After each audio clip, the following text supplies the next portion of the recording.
Hi friends, this is Akash from maths की wines. नमस्कार दोस्तों, मैं आकाश शर्मा आपका स्वागत करता हूं अपने यूट्यूब चैनल पर जिसका नाम है मैथ्स की वाइन्स। आज हम डिस्कस करने वाले हैं क्लास 7th का चैप्टर नंबर 1 इंटीजर्स का 1.1 एक्सरसाइज का क्वेश्चन नंबर 2। क्वेश्चन क्या कहता है, क्वेश्चन को समझना पड़ेगा तब जाके क्वेश्चन सॉल्यूशन निकलेगा। तो क्वेश्चन को पढ़ लेते हैं, फिर समझ के फिर हम क्वेश्चन में कुछ ना कुछ तो आंसर देंगे ही। सो क्वेश्चन क्या है, in a quiz positive marks are given for correct answer. Question में पहले बता दिया है कि एक क्विज कंपटीशन चल रहा है, अगर आप सही आंसर दोगे तो आपको सिंपल सी बात है पॉजिटिव मार्क्स मिलेंगे, और अगर आप गलत आंसर देते हो तो आपको नेगेटिव मार्क्स मिलेंगे। एक जैक नाम का बच्चा है, उसने स्कोर किया है 5 सक्सेसिव राउंड्स, मतलब उसने 5 बार पेपर दिया और 5 बार पेपर देने के बाद उसके मार्क्स आ रहे हैं 25, -5, -10, 15 एंड 10। ये उसके मार्क्स आए हैं।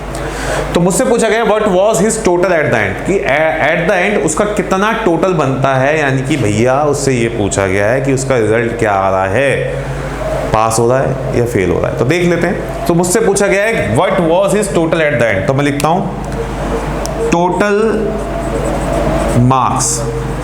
अब देखिए, मैंने यहाँ पर सबसे पहले ये गिवन, जो मुझे चीजें गिवन थी वो मैंने लिख दी हैं कि उसके फर्स्ट जैक ने स्कोर किया फर्स्ट राउंड में 25, सेकंड राउंड में, थर्ड राउंड में, फोर्थ राउंड में और फिफ्थ राउंड में, ऐसे करके मैंने उसके सारे जो उसने मार्क्स गेन करे हैं वो सारे मार्क्स मैंने लिख लिए हैं। सो अब मैंने लिखा कि मुझे टोटल मार्क्स निकालने थे, बेसिकली टोटल मार्क्स निकालने। तो टोटल मार्क्स निकालने के लिए इन सबको प्लस करना पड़ेगा। तो देखिए कैसे प्लस होगा। तो मैंने प्लस करने के लिए कुछ नहीं करना, बहुत ईजी है। 25 प्लस -5 प्लस -10 प्लस 15 प्लस 10, ये है मेरे पास, ठीक है। तो अब मैं इसको इजी तरीके से सॉल्व करने की कोशिश करूंगा। तो करूंगा क्या, तो मैं क्या करूंगा, जो नेगेटिव हैं, जो नेगेटिव टर्म्स हैं, जो नेगेटिव जो हमारे इंटीजर्स उनको एक साइड ले लेता हूँ और जो पॉजिटिव उनको एक साइड ले लेता हूँ। सो मैंने क्या करा, कुछ नहीं, तो मेरे पास 25 पॉजिटिव है, 15 पॉजिटिव है और 10 पॉजिटिव है, तो इन सबको तो एक साथ ले लिया,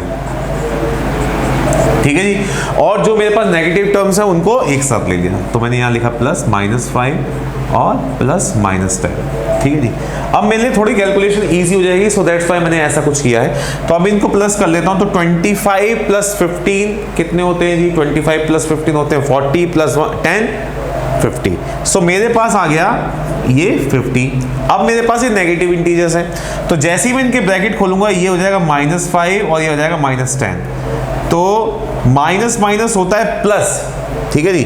तो ये हो गया -5 और -10 हो गया -15। और अगर 50 में से अगर आप 15 को माइनस करेंगे तो आपका आंसर आएगा 35 marks.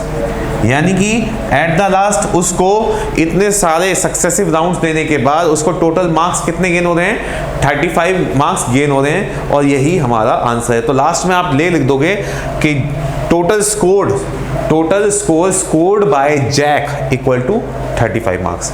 So I hope so ये क्वेश्चन सबको समझ आ गया होगा। सो आइए अब हम चलते हैं अपने नेक्स्ट क्वेश्चन पे, क्वेश्चन नंबर 3 पे। Thank you.